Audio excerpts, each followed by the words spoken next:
The University of Arizona Genetics Core is a clinical genetic testing facility where, under normal circumstances, we would be doing things like chimerism testing, which is monitoring bone marrow transplant patients, things like this. What we've done is repurpose this expertise and capacity to test for COVID-19.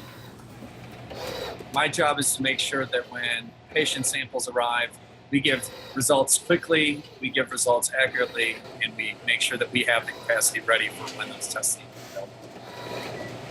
What we've done here is we've taken a test that is put out by the CDC, and we've validated it clinically here at the university lab.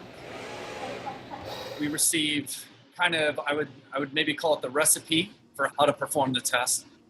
What we need to do at that point is make sure that it works in our hands with our instrumentation here in our lab. So what we do is we run the test over and over again on known positive and known negative samples.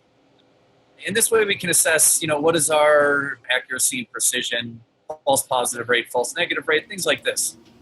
And this allows us to confidently run the test and know that we're giving good results back to the patients.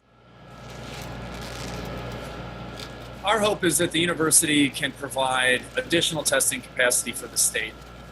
There's no reason people shouldn't be able to get tested if they need to. We want to make sure we offer that to patients who might not be able to get tested elsewhere. We're ready to go. So we want to find clinical partners and patient populations that are in need of testing and get those folks tested right away.